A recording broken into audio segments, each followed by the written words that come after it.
तकलीफ हो गई, को तमाचा मारा तो ये वायर पावर हाउस से सीधे जुड़ गया।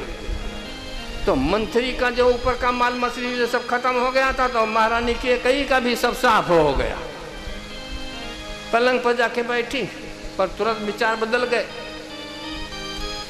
मंत्री मेरी दासी है, अब ये ऐसा क्यों बोलती होगी? राम राजा बने तो इसमें इसको क्या तकलीफ हो रही होगी? पलंग पर बैठी चैन नहीं मिल रही, तो फिर पलंग से उतरी, फिर मंत्री के पास जाती, सिर पर हाथ फिराती। मंत्री, तो राम राजा बने तुझे क्या तकलीफ है? बोले मैं नहीं बोलूंगी, बोलने जैसा रहा ही नहीं है। मुझे क्या करना है? राम राजा बने कि भरत राजा बने, अपने को क्या लेना देना? अपने दासी रहने वाली, कोई महारानी थोड़ी बनने वाली हो। पर तुम्हारा आही तो हो रहा था, इसलिए तुम्हारे हित के 2 शब्द बोल दिए तो तुमने 2 तमाचे मार दिए, जीभ खींचने की धमकी, घर फोड़ी नाम भी रख दिया। अब मैं नहीं बोलूंगा। अरे नहीं बोल तो तुझे क्या तकलीफ है? तो महारानी मैं एक बात पूछूं? पूछ। ये राम राज्याभिषेक का समाचार मैंने तुमको सुनाया तभी तुमको पता चला, या मेरे से पहले तुमको कोई बात कर गया था? बोले नहीं, तूने जब कहा तभी पता लगा। तो नहीं लगता है महारानी तुम्हारा पति तुम्हारे से कपट कर रहा है? आज 1 महीने से तैयारी चल रही है, गांव में पूरा नगर सजाया गया है, गली गली में ढोल बज रहे हैं, कीर्तन हो रहे हैं।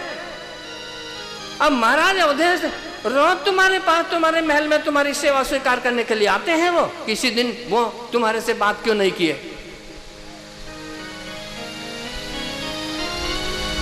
तो ये कपट नहीं तो और है क्या? झूठ बोल रही है। क्यों? ये कहती है 15 दिन हो गए, महीना हो गया, सजत पाक दिन भयो समाजो, नहीं 15 दिन हो गए। जबकि आज ही महाराज अवधेश गुरुदेव के पास ये आज्ञा लेकर के आज ही आए, आज ही जाहिरात कराए थे। ये कहती है 15 दिन हो गए। अब झूठ ही बोलना छोड़ तो कम क्यों बोले, और लंबा चौड़ा खींच के बोले।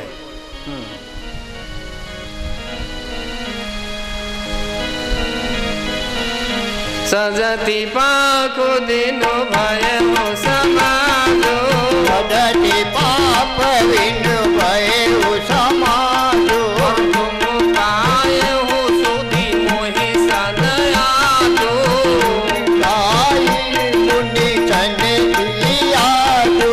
आज तुमको पता चला 15 दिन हो गए। नहीं लगता है तुम्हारा पति तुम्हारे से कपट करता है? और राम राजा बने उसमें ज्यादा कोई हमको तकलीफ नहीं है, लेकिन इसके पीछे की राज रम्मत है वो बहुत खतरनाक है। क्या मतलब? मतलब ये है, वो कहते मैंने सुना है। क्या क्या क्या सुना?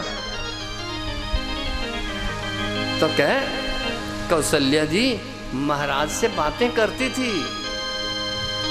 क्या बात करती थी? वो कह रही थी राम को राज सिंहासन पर बिठा दिया जाएगा, अब उसके बाद भरत और कैकेयी यदि राम की सेवा करेंगे तो अयोध्या में रहने दिया जाएगा, नहीं तो उनको दोनों को पकड़ के जेल में बंद कर दिया जाएगा। ये दोनों बातें करते थे, मैं चुपचाप खड़ी खड़ी सुन रही थी। एक बार तो कैकेयी को विश्वास नहीं हुआ, उसने कहा नहीं कैकेयी तो मंत्री तू झूठ बोल रही है। कौशल्या के अंदर ऐसा विचार ही नहीं आ सकता, तू झूठ बोलती है। बोले झूठ नहीं साथ, मैं शंकर दादा की कसम खा के कह रही हूं। अब मंत्री से शंकर से क्या लेने देना है, सीधे शंकर को उठाओ कैलाश सहित। झूठा आदमी कुछ भी कर देगा भाई।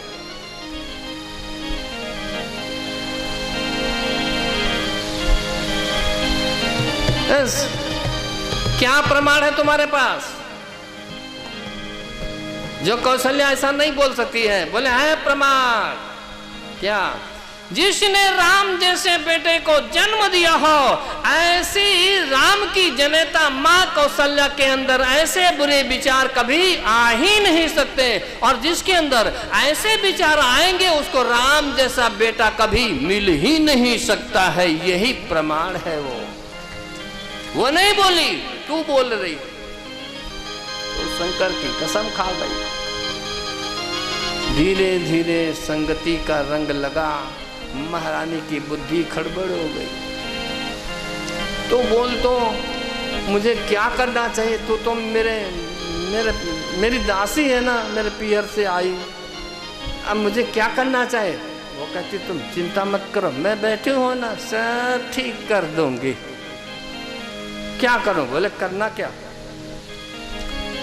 तुमको याद नहीं देवासुर संग्राम में महाराज ने तुमको 2 वचन दिए थे? बोले हाँ याद है। तो जाओ ना, 2 वरदान मांग लो उनसे। क्या मांगो? बोले ये भी सिखाना पड़ेगा क्या मांगना है। बोले हाँ, तो बता तो सही क्या मांगू मैं। महाराज ने अयोध्या में जाहिरात कराया, कल सुबह राम का रात तिलक कर दिया जाएगा। महारानी ये रात तिलक हो, उसके पहले तुम जाकर के महाराज से वरदान मांग लो। अयोध्या के सिंहासन पर राम नहीं, भरत बैठेगा। ये पहला ही वरदान मांगो। ठीक है। दूसरा, तो महारानी तुम्हारा बेटा भरत राज सिंहासन पर बैठा हो, राम जी की यहां हाजिरी हो, विरोध करेगा वो। हाँ, विरोध पक्ष खड़ा कर देगा, परेशान करेगा तुम्हारे बेटे को, चैन नहीं लेने देगा। इसलिए दूसरा वरदान मांगो। क्या? बोले रामय वनवासु, सुतहि राज रामय वनवासु। 14 साल के लिए भेज दो उनको जंगल में, तब तक तुम्हारे बेटे की यहाँ जमावट हो जाएगी। बाद में आएंगे तो क्या बिगाड़ लेंगे।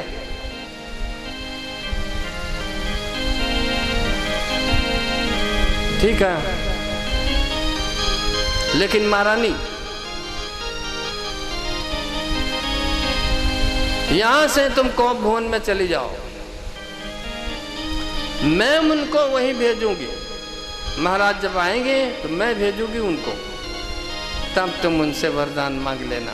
लेकिन सावधान, पहले वो राम की शपथ ले, बाद में वरदान मांगना, नहीं तो वो राम प्रेमी है, बदल जाएंगे, तुमको वरदान नहीं मिलेगा।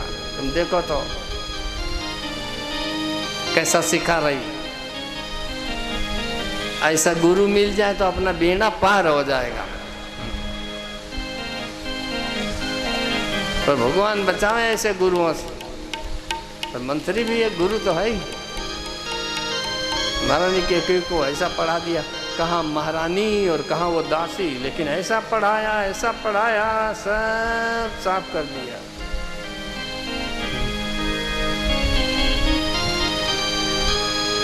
भेज दिया कौप भवन में, और सात समय सानंद रप गए के कई के शाम के समय महाराज अवधेश जब घर जा रहे थे तो सोचा, महारानी के कई बहुत प्रिय थी महाराज अवधेश को, इसलिए सोच रहे थे कि कई तो रोज कहती थी राम का रात तिलक कर दो, तुम वृद्ध हो गए हो, राम समर्थ है, अवधवासी लोग राम जी से बहुत प्रेम करते हैं, इसलिए अयोध्या के राज सिंहासन पर राम को बिठा दो। ये रोज मुझसे कहती थी। आज मैंने ये निर्णय किया, कल सुबह राम का रात तिलक किया जाएगा, तो आज मैं जाऊंगा वो महारानी कैकेयी के महल में, ये राम राज्याभिषेक का समाचार जब मैं उसे सुनाऊंगा तो बहुत खुश हो जाएगी। इसलिए महाराज महारानी कैकेयी को खुश करने के लिए के कौशल्या के महल में नहीं, कैकेयी के महल में गए। और जहाँ कैकेयी के महल में कदम रखा तो कैकेयी नहीं दिखाई दी, तो वही मंथरी बैठी। पूछने लगे मंत्री, महारानी कहाँ?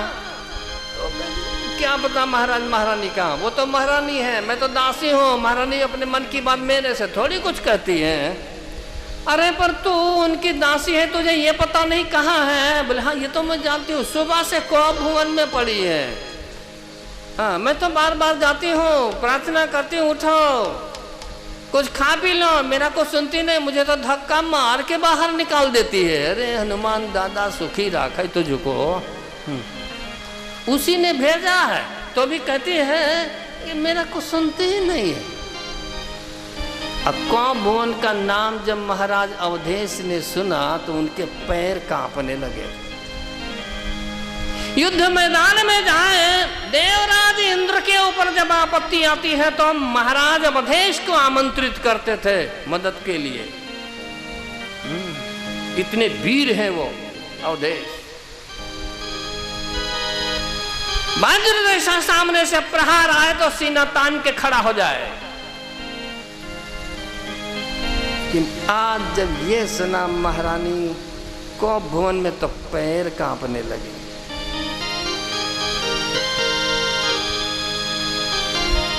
कारण यही था, मैंने जाहिरात किया है कल सुबह राम का रात तिलक किया जाएगा, और आज यदि महारानी के कई कौप भुवन में तो कल सुबह क्या होगा पता नहीं, किस लिए गई होगी। मैं बस अगहूं परे न पाओ, बहुत भयभीत हो गए, डर लगा उनको, लेकिन फिर भी जाना तो पड़ेगा ही। धीरे धीरे धीरे कौप भुवन में जाते हैं। कौप भुवन एक कमरे का नाम है और कुछ नहीं, कोई अला बला नहीं है, एक कमरे का नाम है। बड़े लोगों का ऐसे काम होता है। राजा लोग थे नहीं, इसलिए हम रानियाँ थी, कई कितने सेवक लोग हों तो किसको तकलीफ हो तो पता नहीं चल पाता था ना, इसलिए एक कमरे का नाम ही कौप भुवन रख दिया था कि जिसको तकलीफ हो वही इस कमरे में आ जाना, मैं सुबह शाम चक्कर लगा दूंगा, जो मिलेगा उसका समाधान कर दूंगा। अपने लोगों में नहीं होता है, क्योंकि वो तो राजा लोगों को, तो बड़े बड़े राजा लोगों उनके होता होगा। या तो घर में किसी के दिखाई नहीं देता कौप भुवन बनाया वो कोई। अवधेश कौप भुवन में जब प्रवेश करते हैं तो देखा महारानी के कई धरती पर पड़ी है, बाल छुट्टा, पुरानी फटी साड़ी पहने पड़ी। ओ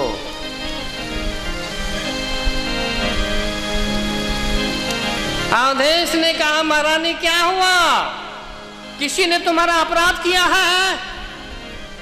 यदि तुम्हारा किसी ने अपराध किया है तो उसका नाम बताओ, मैं उसे अभी दंड दे दूंगा।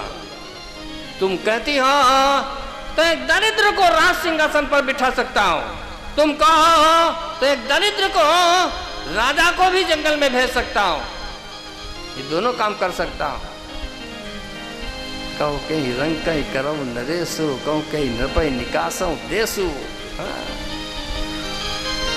हाँ, जो कि ये अवधेश के शब्द नहीं हो सकते। क्यों? अरे अवधेश कैसे बोल सकते? जो व्यक्ति अपने बेटे को राज सिंहासन पर बिठाने में फेल हो गया हो तो वो एक दरिद्र को राज सिंहासन पर कैसे बिठा सकता है? बेटे को बिठा नहीं सका तो एक दरिद्र को सिंहासन पर कैसे बिठाएगा? नहीं, ये शब्द महाराज अवधेश के नहीं है, तो उनके अंदर कुछ और ही है, वो बोल रहा है। पर महारानी के कई बोली नहीं, बहुत कुछ पूछते रहे लेकिन नहीं बोली। तो अवधेश को लगा ये रोज कहती थी राम का रात तिलक कर दो, तिलक कर दो, आज मैं यदि राम का समाचार सुनाऊंगी तो अभी खुश हो जाएगी, फिर बोलेगी। इसलिए कहा हे देवी भामिनी भये भामिनी भये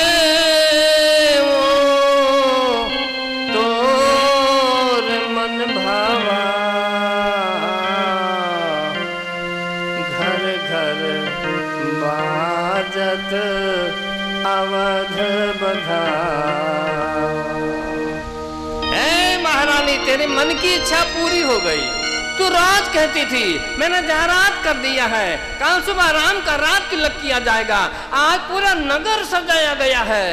आज कल सुबह मेरा राम राजा बनने वाला है। आज तेरी जो इच्छा है मेरे से मांग ले। ये शब्द महाराज अवधेश बोलते हैं, कल मेरा राम राजा बनने वाला है, आज तेरी इच्छा है मांग ले मेरे से। तब के कई बोलती ओ मांग मांग पे कहो पी कब हुक ले हुक दे। मांग मांग मांग बोलते नहीं तो कभी देने का विचार हुआ? मांग मांग ये करते रहे, देना तो है नहीं। अरे पर तूने कभी मांगा ही नहीं।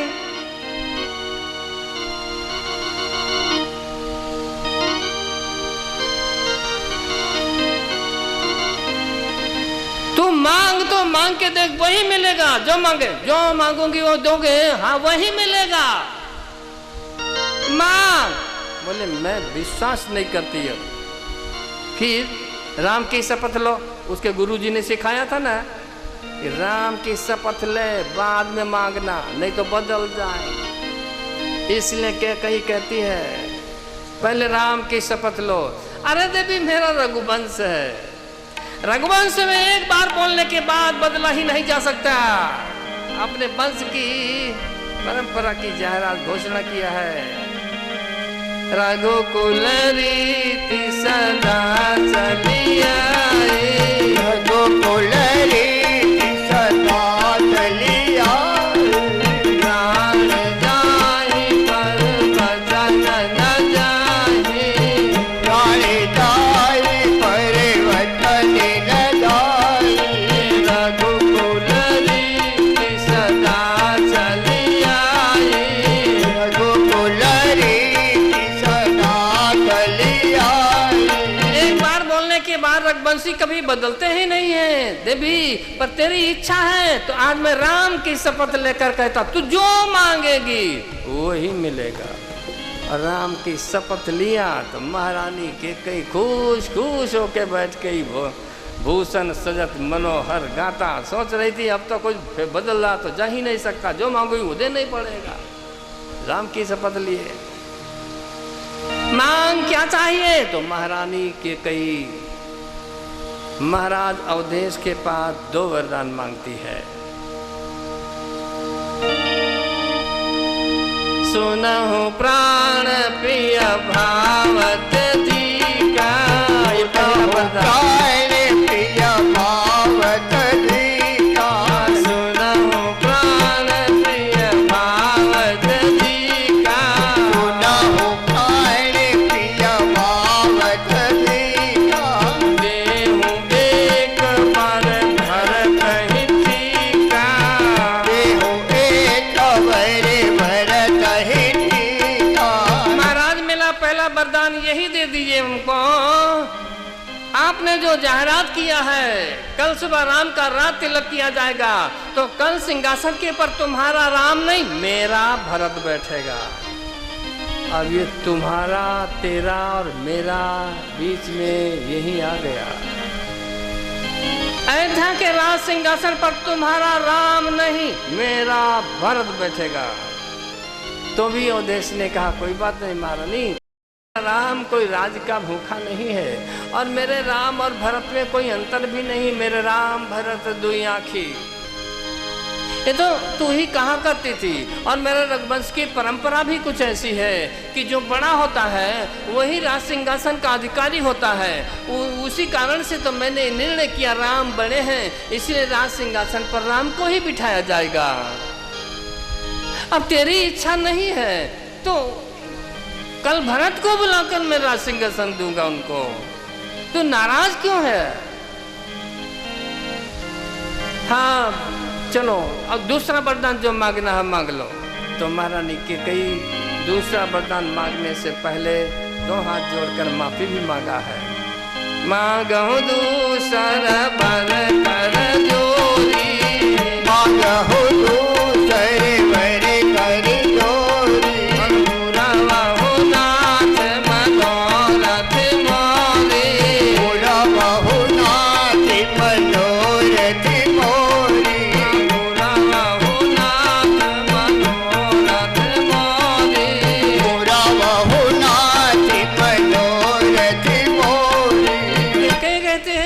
महाराज, जैसे पहले वरदान दे दिया हमको, दूसरा भी दे देना, बदल मत जाना।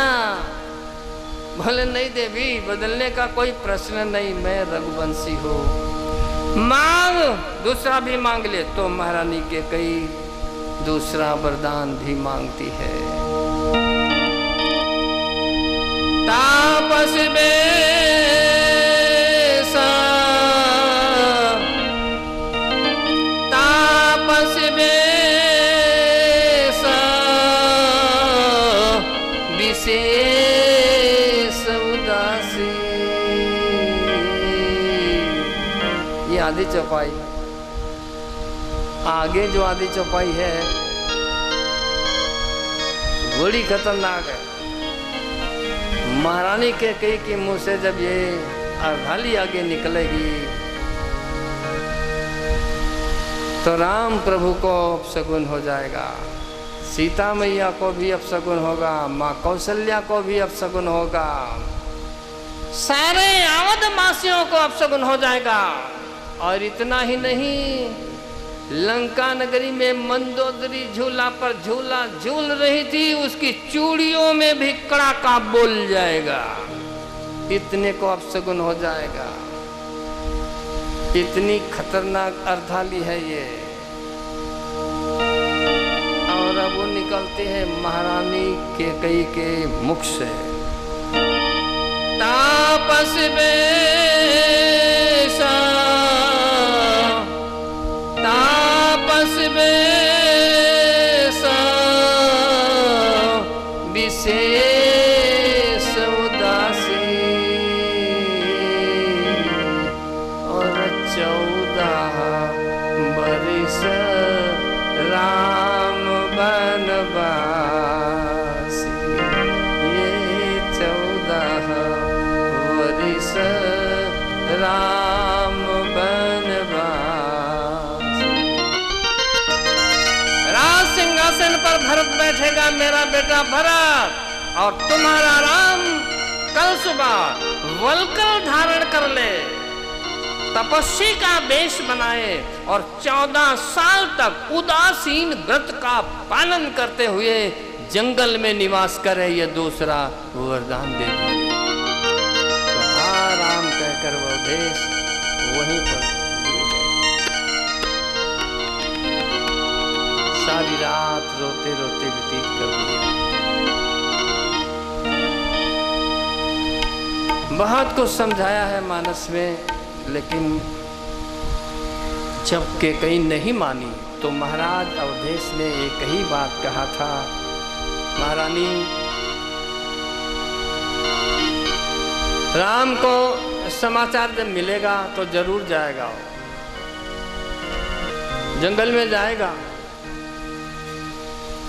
और 14 साल जंगल में रहने के बाद फिर वापस आएगा, सकुशल आएगा। अयोध्या जैसी है वैसी वापस फिर हो जाएगी। लेकिन दुनिया से 2 बातें कभी नहीं जा पाएंगी। वो कौन सी? बोले तोर कलंक। तुझे कलंक मिलेगा कि कैकेयी ने राम जैसे बेटे को जंगल में भेज दिया, और ये कलंक कोई भी नहीं धो पाएगा, मिटेगा ही नहीं। और दूसरा, मोर पछतावा, मेरा पछतावा भी कभी नहीं जाएगा। ये पत्नी के प्रेम में फंस करके राम जैसे बेटे को मैंने खो दिया है। चला सारी रात रोते रोते बीती। सुबह होता है, फिर तो राम प्रभु आते हैं। बड़ी लंबी कहानी। फिर राम जी जंगल की तरफ प्रस्थान करेंगे। मेरा समय पूरा हो गया और 1 मिनट हरिनाम का संकीर्तन के साथ वाणी को विश्राम देता हूँ।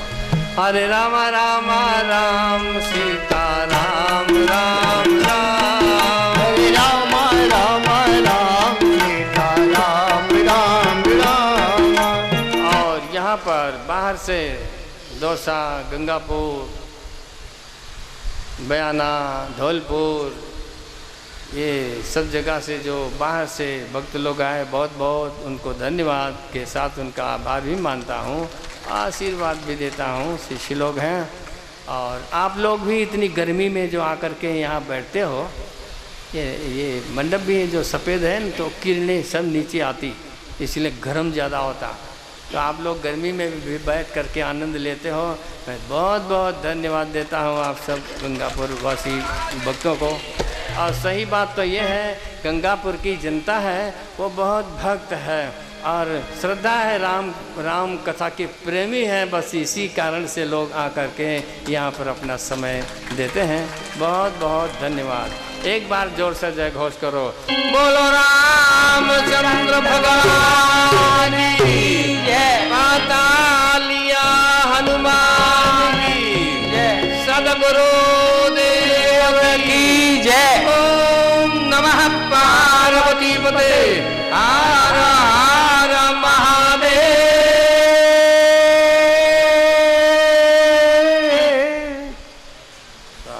एक घोषणा है, परसोत्तम जी बयाना की ओर से 1000 रुपया,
सेवंत काव कुल चंपक पाटलासे वर्णागजाद करवेर रसाल पुष्पै सेवा प्रभाल तुलसीदल मंजरे त्वं पूजयामि जगदीश्वर मे प्रसीदा नाना सुगंध पुष्पाणि यथा कालोद्भवामि च पुष्पाञ्जलिर्मया दत्तः गृहाणात् परमेश्वरः साङ्गाय परिवाराय सायुधाय सत्काय समाहनाय भगवते श्री सीतारामभ्यां नमः चरणारविन्देषु मंत्रपुष्पाञ्जलि समर्पयामि बोले राजा रामचंद्र भगवान की आचार्य हनुमान की जय सद्गुरु भगवान की जय नमः पार्वती पतये हर हर महादेव हर काशी विश्वनाथ भगवान की